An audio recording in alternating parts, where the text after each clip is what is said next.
자, 요즘에 저는 생활하면서 여러 가지 은혜를 많이 체험하고 있는데 그 중에 하나가 뭐냐면 참 부모와 자식을 한번 생각을 해봤어요. 성경에는 우리 하나님을 아버지다 이렇게 부릅니다. 또 예수님을 우리의 신랑 되신 예수님이다. 그래서 부모와 자녀, 부부와의 관계를 통해서 우리에게 여러 가지 이제 설명을 해주시는데 참 자식이 아플 때가 있어요. 그러면 부모는 자식 가까이에 있을 수밖에 없다라는 거예요. 마찬가지로 우리 주님도 우리가 인생을 살아가면서 고난과 아픔과 시련에 처했을 때 또한 예기치 않는 인생의 위기를 만났을 때 더욱 가까이 찾아오시는 분이 하나님이신 줄로 믿습니다. 근데 그분은 가까이 오시는데 우리가 너무 힘드니까, 너무 아프니까, 너무 고통스러우니까 그분을 잘 알아차리지 못하게 될 때가 참 많이 있어요. 사실 우리가 막 형통하고 잘 나가고 행복한 일이 있고 막 그럴 때는 주님이 가까이 있는 것 같지요. 가까이 있어요. 그러나 우리가 힘들고 어려울 때는 더 가까이 계시는 거예요. 근데 우리가 거꾸로 잘 못 느끼는 거예요. 막 형통하고 잘 나갈 때는 너무 우리 주님이 날 사랑하는 것 같아. 근데 그것도 사랑하는 거지만 우리가 힘들고 아프고 병들 때, 고통스러울 때 우리 주님은 늘 가까이 계신다라는 사실을 잊지 마시기를 주의 이름으로 축원을 드립니다. 많은 그리스도인들이 인생의 삶의 어떤 계기를 통해서 예수님을 만나잖아요. 그리고 하나님을 만나게 되는데, 자, 그때도 우리는 무슨 생각을 해야 되냐면, 주님, 내가 주님을 스스로 만난 것이 아니라 주님이 나를 만나주셨습니다. 나를 찾아오셨습니다. 나를 방문해 주셨습니다. 이렇게 고백할 수 있는 은혜가 있기를 주의 이름으로 축원합니다. 그 은혜를 잊어서는 안 돼요. 하나님이 아브라함을 찾아오셨어요. 아브라함은 우상을 숭배하는 데 필요한 물품을 만든 사람이에요. 하나님 전혀 모르는 사람이에요. 하나님과 아예 관계가 없는 사람이에요. 그런데 어느 날 갑자기 하나님이 아브라함을 찾아왔어요. 갈대아 우르를 떠나라. 하나님이 찾아오셔서 말씀하시고 20원종은 빚어주시고 기다려주시고 또 여러 어려운 일을 당하면 직접 찾아가서 위기 가운데서 건져주시고 해서 100세의 약속의 아들을 낳고 또 믿음으로 테스팅을 하죠. 네 아들을 번제물로 드리라 말씀하셨을 때 역시 그 이삭을 드렸어요. 그래서 하나님이 너의 자손을 별과 같이 바닷가의 모래수와 같이 번성하게 해주시겠다. 그래서 믿음의 조상이 되는 것을 볼 수가 있어요. 이게 처음부터 끝까지 다 하나님의 일하심이에요. 그래서 아브라함 되게 하시는 분이 하나님이시다라는 것을 볼 수가 있어요. 또한 우리가 하나님을 사랑한 것이 아니라 하나님이 먼저 우리를 사랑해 주신 거예요. 이것을 잊지 않고 감사했으면 좋겠어요. 하나님이 먼저 우리를 사랑해 주신 거예요. 먼저. 사랑하는 여러분, 사복음서를 자세히 들여다보면 특별히 마태, 마가, 누가, 요한복음이 사복음서인데 특별히 마태복음, 마가복음, 그리고 누가복음은 예수님의 탄생으로 시작을 하고 있습니다. 예수님의 탄생. 다시 말씀드리면 인간 예수에서 시작하는 복음서가 마태, 마가, 누가복음이에요. 인간 예수로 시작을 해요. 하지만 오늘 본문에 보면 요한복음은 태초에 계신 하나님의 아들로서 예수님의 본질에서 시작을 합니다. 하나님으로 시작합니다. 그냥 예수가 하나님이라고 선언을 해버려요. 태초에 말씀이 계시니라. 이 말씀이 하나님과 함께 계셨으니 이 말씀은 곧 하나님이시다. 로고스가 있었다. 말씀이 있었다. 생명이 있는 실체라 그랬어요. 로고스가. 말씀이 생명이 있는 실체라 그랬어요. 그분이 하나님이시네. 그냥 예수는 딱 하나님이다. 딱 선언을 하고 시작하는 게 요한복음이에요. 사랑하는 성도 여러분, 비록 우리 예수님은 인간의 몸으로 오셨지만 인간 이상의 신성을 가진 존재로서 본래 하나님이심을 선포하는 내용이 요한복음의 1장입니다. 성경 말씀대로 예수님의 본질은 인간이 아니라 하나님이십니다. 믿습니까, 여러분? 예. 잘 아시다시피 하나님이 인간을 구원하는 것이지 인간이 인간을 구원하는 것은 아니거든요. 100번, 1000번 우리가 죽어도 인간이 인간을 구원할 수가 없어요.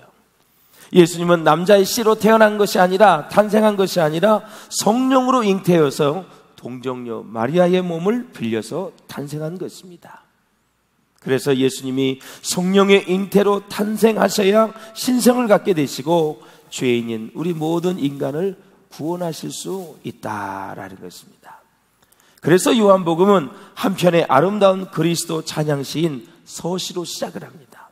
특별히 요한복음 1장 1절에서 8절까지는 세상을 향한 로고스로 얘기합니다. 세상을 향한 말씀, 세상을 향한 예수, 그가 빛으로 오셨는데 빛이 어둠에 빛이 돼 어둠이 깨닫지 못하더라. 그 어둠은 세상을 얘기하는 거고 유대인을 이야기하는 거예요. 빛이 되신 예수님이 비쳤는데, 빛으로 어둠을 비췄는데, 세상을 향한 로고스가, 세상을 향한 말씀과 세상을 향한 예수가 빛을 쫙 비췄는데 어둠이 깨닫지 못하더라. 그런데 저와 여러분은 예수 믿었으니 얼마나 큰 축복입니까, 여러분? 네? 얼마나 큰 위대한 복을 받은 거예요. 응? 그리고 14절에서 요한복음 1장 18절까지는 교회를 향한 로고스다. 예? 교회를 향한 말씀, 교회를 향한 예수, 이것을 구원론적인 관점에서 본 요한복음 1장이다, 이렇게 보는 거죠. 세상을 향한 빛, 교회를 향한 빛. 그래서 교회를 교회되게 하고 건강한 공동체를 만들어서 하나님의 영광을 위해서 빛을 비추게 하시는 것이 바로 예수 그리스도의 영광이 우리 가운데 임하셨다라는 거죠. 하나님께서 이 땅에 오신 이유가 무엇일까요? 바로 인간을 구원하시기 위해서 오신 거예요. 우리를 대신해서 죽기 위해서 인간이 되신 것입니다. 그런 의미에서 성육신의 목적은 뭐예요? 죽음입니다. 죽기 위해서 오신 거고 바로 성육신의 목적은 구원입니다. 하나님께서 죽기 위해 사람이 되셨고 죄인을 구원하시기 위해 사람이 되셨어요. 그러므로 모든 인간 구원의 출발은 어디에서부터 시작이 되느냐? 성육신, 하나님이 인간의 몸으로 오는 것에서부터 시작이 되는 거예요. 그래서 성육신은 창조 이후에 최대의 사건입니다. 인류의 최대의 사건 꼽으라 그러면 성육신입니다. 하나님이 인간으로 오신 것입니다. 그래서 10절하고 11절에 보면요, 세상과 이 이스라엘 유대인은 이 로고스, 말씀, 이 예수를 거부했다고 나와요. 거부했다. 응? 아마 예수님이 세상의 방식으로 오셨다면 어떻게 와야 될까요? 당시 로마가 세계를 제패하고 있었어요. 그러면 로마 황제의 아들로 오셨어야 될 거예요, 아마. 세상의 방식으로 왔으면. 그러나 예수님은 평범한 목수의 아들로 오셔서 하나님의 영광을 높이 드러냈습니다. 세상의 기준과는 전혀 다른 아버지의 독생자의 영광을 우리 가운데 보여주셨습니다. 특별히 14절에 가보면 요한은 우리가 그의 영광을 보았다 그랬습니다. 영광을 보았다. 사랑하는 여러분, 교회는 세상의 영광이 아니라 하나님의 영광을 보며 그 영광을 드러내고 따라가는 믿음의 공동체, 사랑의 공동체, 소망의 공동체인 줄로 믿습니다. 그래서 헬라인들에게 있어서 육체란 뭐냐? 악한 것입니다. 이 육은 악한 거예요. 그러니까 영혼을 속박하는 감옥이라고 봤어요. 그러니까 육을 악한 거로 봤기 때문에 예수님을 바라보는 시각이 완전히 잘못될 수밖에 없죠. 그렇기 때문에 거룩하신 신이, 거룩하신 하나님이 육신의 옷을 입고 온다는 것은 도대체 헬라인들에게는 이해가 되지 않는 상황이었습니다. 그러한 헬라인들이 기독교에 들어와서 만들어낸 것이 소위 가연설, 또한 영지주의도 있지요. 육은 악하다, 영만 선하다. 그러하기 때문에 영과 육을 분리시켜요. 그래서 육체로 오신 예수님을 믿지 않는 거예요. 가연설이 뭔지 한번 읽어보세요. 가연설이란 시작. 예수는 단순히 하나의 환상이며 예수에게 있어서 인간적인 몸은 실제의 몸이 아니고 단순히 유령과 같이 걸어다니는 영이며 실제로는 배고픔과 피로함과 슬픔과 고통을 느끼지 못한다. 그렇게 얘기하고 있어요. 그러니까 사도 요한은 그러한 자들을 적그리스도로 규정을 하고 단호하게 배격을 해야 된다. 그러한 태도를 가졌어요. 자, 그 말씀을 뒷받침하는 구절이 요한일서에 나오는데 한번 보실까요? 시작. 이로써 너희가 하나님의 영을 알지니 곧 예수 그리스도께서 육체로 오신 것을 시인하는 영마다 하나님께 속한 것이요 예수를 시인하지 아니하는 영마다 하나님께 속한 것이 아니니 이것이 곧 적그리스도의 영이니라 라는 거죠. 할렐루야. 예? 사랑하는 여러분, 요한 2서 7절에도 보면 미혹하는 자가 세상에 많이 나왔나니 이는 예수 그리스도께서 육체로 오심을 부인하는 자라. 이런 자가 미혹하는 자요 적그리스도니 그랬습니다. 뿐만 아니라 요한일서 10절에도 보면 시작. 누구든지 이 교훈을 가지지 않고 너희에게 나아가거든 그의 집에 들이지도 말고 인사도 하지 말라. 예수님이 육체로 오심을 부인하는 자가 이단인데 이 이단을 집에 들이지도 말고 만났을 때 인사도 하지 말라고 얘기하고 있습니다. 사랑하는 여러분, 이 적그리스도와 이단에 대해서는 우리는 단호하게 대응을 해야 됩니다. 단호하게 대응을 해야 돼요. 한 번은 이런 일이 있었습니다. 사도 요한이 대중 목욕탕을 갔어요. 목욕을 열심히 하고 있었습니다. 그때 마침 가연설을 주장하는 영지주의 지도자의 한 사람인 케린투스라는 사람이 목욕을 하기 위해서 요한이 지금 목욕하고 있는 목욕탕으로 들어왔어요. 보니까 케린투스야. 영지주의 이단의 지도자야. 깜짝 놀랐습니다. 요한이 그를 보자마자 즉시 물에서 뛰어나와 문을 박차고 나가버렸습니다. 그리고 그의 제자들에게 빨리 나오라고 재촉을 했습니다. 아무 영문도 모르고 뛰어나온 제자들이 그 스승 요한에게 그 이유를 물었어요. 왜 우리를 이렇게 빨리 뛰어나라고 하느냐? 요한은 이렇게 말합니다.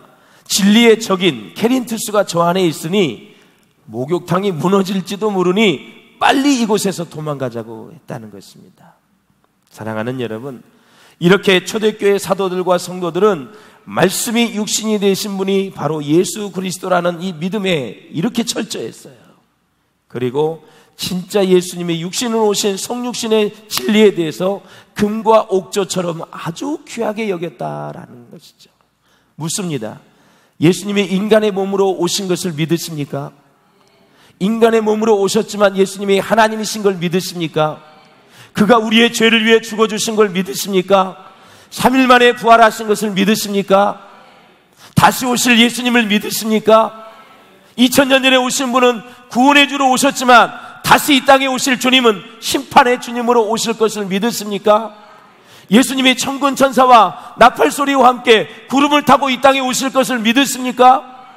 그렇게 대답하셨다면 여러분은 다 하나님의 자녀고 예수님을 영접한 거고 언제든지 죽으면 천국 갑니다. 어느 누구도 우리의 구원을 빼앗을 수 없습니다. 사랑하는 성도 여러분, 성육신이 무엇입니까? 바로 전지전능하신 하나님이 낮아지셔서 인간이 되셔서 세상 속으로 들어오신 것입니다. 세상에 빛을 비추어 주셨습니다. 그래서 우리 모두는 다른 영혼을 살리기 위해 이제 세상 속으로 들어가야 합니다. 세상으로 들어가야 됩니다. 자연인처럼 그냥 산에서만 살면 안 돼요. 세상에 들어가서 영혼을 만나고 부딪히면서 영혼에게 복음을 전하고 세상 속에서 빛으로 살아가라라는 거예요. 요한복음 10장 한번 보실까요? 18절 시작. 아버지께서 나를 세상에 보내신 것 같이 나도 저희를 세상에 보내었고 그랬습니다. 예수님께서 너희를 계속해서 세상에 보낸다는 뜻입니다. 그래서 세상에 나가서 빛이 되는 삶을 살아라. 교회의 울타리를 벗어나 세상 속으로 들어가 세상의 빛으로 살라라는 것입니다. 너희는 세상의 빛과 소금이니 그랬어요. 우리가 이 세상을 살면서 받을 수 있는 가장 큰 축복은 하나님의 자녀가 되는 것입니다. 하나님의 자녀가 되면 하나님의 모든 재산을 상속받을 수 있는 특권을 누리게 되는 것입니다. 믿으십니까, 여러분? 우리 아버지가 부자면, 우리 아버지가 이병철이면 이재용은 그 아버지를 자신의 재산으로 상속받을 수 있는 자격이 생깁니다. 물론 세금은 내죠. 모든 재산을 상속받을 수 있는 특권이 생기는 거예요. 그래서 우리가 하나님의 자녀가 되면 하나님의 집에서 살게 되고, 또 마귀의 총에서 하나님의 자녀가 되는 신분 상승이 이루어지는 것입니다. 놀랍지요, 여러분? 이런 신분 상승은 세상에서 제일 좋은 것입니다, 여러분. 마귀의 자녀에서 하나님의 자녀가 된 게 최고의 신분 상승입니다. 이등병에서 육군 대장, 여러분 사령관, 그거보다도 최고의 신분 상승은 마귀의 자녀에서 하나님의 자녀가 된 거예요. 공무원 9급에서 여러분 군수가 되고 시장이 되고 여러분 국무총리 되는 것보다도 마귀의 자녀에서 하나님의 자녀가 된 것이 최고의 신분 상승이에요. 이것을 진짜 감사하셔야 돼요. 감사하셔야 돼요. 하나님의 자녀가 되면 우리는 하나님께 소속이 되어서 이 세상을 떠난 후에는 하나님의 나라 천국에도 갈 수가 있습니다. 하늘의 축복과 영원한 생명을 선물로 받았으니 최고의 축복이지요, 여러분. 거절에 익숙한 사람은 가족이나 이웃이나 친구를 품지 못하고요, 어느 누구도 사랑하지 않으려고 그래요. 아무리 가까이 지내도 참다운 사랑을 나누지 못해요. 언제나 사람만 이용하려고 그래요. 여러분, 사람을 믿지 마시고 이용하려고만 하지 마시고 사람을 사랑할 수 있는 은혜가 있기를 주의 이름으로 축원합니다. 거절의 속성이 뭐예요? 거절의 깊은 속성은 미움입니다. 그 마지막 결과는 뭐예요? 그래서 항상 이 거절의 마지막 속에 있는 것이 미움이기 때문에 이 거절의 결과는 복수로 나타납니다. 상습적인 거절은 상대에게 복수심을 낳게 하거든요. 그러나 예수님을 거절하지 않고 그 예수님을 받아들이고 이웃을 격려하고 축복하는 사람에게는 언제나 행복과 기쁨이 넘치게 됩니다. 믿습니까, 여러분? 사랑하는 여러분, 그렇다면 하나님의 뜻은 무엇일까요? 하나님의 뜻은 여러 가지가 있지만 모든 사람이 예수 믿고 모든 열방이 예수 앞에 돌아와 하나님의 자녀가 되는 것이 하나님의 뜻입니다. 하나님은 상처받고 고통받고 오갈 데 없는 사람들이 많이 모이는 그러한 교회를 가장 기쁘게 받으십니다. 문제 있는 사람은 다 교회로 오셔야 됩니다. 돈 없는 자도 오셔야 됩니다. 병든 자도 오셔야 됩니다. 슬픔을 당한 자도 교회로 와야 됩니다. 의지할 것 없는 사람들 다 주님 앞으로 나와야 됩니다. 마태복음 11장에 보니 수고하고 무거운 짐진 자들아 다 내게로 오라, 내가 너희를 편히 쉬게 하리라. 29절에도 보니 나는 마음이 온유하고 겸손하니 나의 멍에를 메고 내게 배우라, 그리하면 너의 마음이 쉼을 얻으리니, 안식을 얻으리니 라는 뜻이에요. 14절을 보세요. 우리가 그의 영광을 보니 아버지의 독생자의 영광이요 은혜와 진리가 충만하더라 그랬습니다. 요한복음에 보면 불신자는 하나님의 영광을 볼 수가 없습니다. 성육신하신 예수님은 그를 믿는 신자 공동체 안에 거하시거든요. 그래서 자녀되는 권세를 가진 하나님의 자녀는 교회 공동체 안에서 하나님의 영광을 볼 수가 있습니다. 교회가 맨날 싸우는 곳이라고요? 교회가 다투는 곳이라고요? 교회가 지저분한 곳이라고요? 교회가 아주 못된 곳인가요? 아닙니다, 여러분. 예수님의 빛이 임하면, 성령이 충만하면 모두가 하나님의 영광을 볼 수 있는 것입니다. 우리의 연약함과 우리의 죄 때문에 하나님의 영광이 가려진 것이지, 피로 값져 세우신 교회, 피를 흘려서 사신 교회는 주님의 영광이 높이 높이 드러나는 것입니다. 우리 이웃을 볼 때, 여러분의 옆 사람을 볼 때 하나님의 영광을 볼 수 있기를 주님의 이름으로 축원을 드립니다. 그래서 예수를 영접한 신자는 공동체 안에 거하시는 주님의 영광을 볼 수가 있는 것입니다. 인생의 각종 문제를 가지고 주님 앞에, 여러분 또 교회 앞에 나온 심령들이 치유를 받으려면 하나님의 영광이 있어야 가능한 것입니다. 왜냐하면 하나님의 영광이 우리 인생의 모든 것을 치유할 수 있기 때문에 그렇습니다. 구약 전통에 보십시오. 영광은 하나님께 대하여 사용한 말입니다. 그런데요, 이 단어가 예수님께 사용되었다는 것은 바로 예수님의 신성을 가진 하나님이시라는 것입니다. 요한복음에서 예수님의 영광은 무엇으로 나타나고 있습니까? 먼저 표적을 통해서 나타납니다. 먼저 가나 혼인잔치에서 물을 포도주로 만든 것입니다. 11절에 보니 뭐라 그랬어요? 예수께서 이 첫 표적을 갈릴리 가나에서 행하여 그의 영광을 나타내심에 제자들이 그를 믿으니라. 우리는 표적에만 관심이 있지만 이제 영광의 관점에서 저 말씀을 보세요. 영광을 드러내기 위해서 표적을 하나님이 하신 거예요. 또한 예수님은 죽은 나사로를 살리십니다. 요한복음 11장 4절에 보니까 예수께서 들으시고 이르시되 이 병은 죽을 병이 아니라 하나님의 영광을 위함이요 하나님의 아들이 이로 말미암아 영광을 받게 하려 함이라 하시더라. 할렐루야. 요한복음 11장 40절에 보면 부활을 믿지 않는 제자들에게 말씀하십니다. 예수께서 이르시되 내 말이 네가 믿으면 하나님의 영광을 보리라 하지 아니하였느냐 하시니. 믿으면 영광 본다 그랬잖아. 왜 부활을 묻지 못하느냐 이거죠. 나는 부활이요 생명이니 나를 믿는 자는 죽어도 살겠고 무릇 살아서 나를 믿는 자는 영원히 죽지 아니하리라. 하나님의 영광을 본다라는 사실입니다. 그러므로 사랑하는 여러분, 믿음을 가지고 하나님께 나아가면 하나님의 영광을 보게 됩니다. 또한 성령이 임재한 사람은 주님의 영광을 볼 수가 있습니다. 고린도후서에 보니까 주는 영이시니 주의 영이 계신 곳에는 뭐가 있다고요? 자유함이 있느니라. 할렐루야. 예. 성령의 임재로 말미암아 성도의 얼굴이 변하고 심령이 새로워지고 삶이 변하는 것입니다. 이것이 바로 주님의 피로 값주고 사신 교회의 영광입니다. 이렇게 요한복음이 구약과 다른 것은 이제 그 하나님의 영광을 신자 교회 공동체 안에서 경험을 할 수 있게 되었다라는 것입니다. 사랑하는 여러분, 구약에 보면 하나님은 모세와 대면하셨어요. 그래서 사실 이제는 이 멀리 계신 하나님이 아니라 예수님 그리스도를 영접하면 하나님의 자녀가 되어져서 우리 모든 사람이 예수님의 생명의 말씀도 듣고 예수님을 볼 수도 있고 주목하고 손으로 만질 수 있다고 우리 요한복음에 말씀하고 있고 요한일서에도 말씀하고 있어요. 이 아름다운 예수, 능력의 예수를 체험한 공동체는 이분이 바로 은혜와 진리가 충만한 분이라는 것을 우리는 고백하게 될 수밖에 없다라는 거예요. 그래서 요한복음의 1장의 서문을 잘 여셔야 2장부터 21장까지 기가 막히게 읽는 거예요. 예수님이 하나님이라는 사실을 확실히 믿고 2장부터 이제 출발을 하셔야 돼요. 말씀을 정리하겠습니다. 사랑하는 여러분, 우리 예수님은 인간의 모든 죄 문제를 해결하시기 위해서 십자가에 못 박혀 죽으셨습니다. 마지막 날 다시 오신다고 말씀하셨는데 저는 주님이 이 땅에 오실 것을 의심하지 않습니다. 저 부족한 종은 예수님이 하나님이심을 믿고 목회하는 사람입니다. 하나님은 여러분 구약에 보면 짐승의 피를 가지고 죄의 용서함을 받은 후에 하나님께 나아갈 수 있도록 하셨는데요, 하나님은 인간의 죄를 용서하신 후에야 우리를 만나 주셨습니다.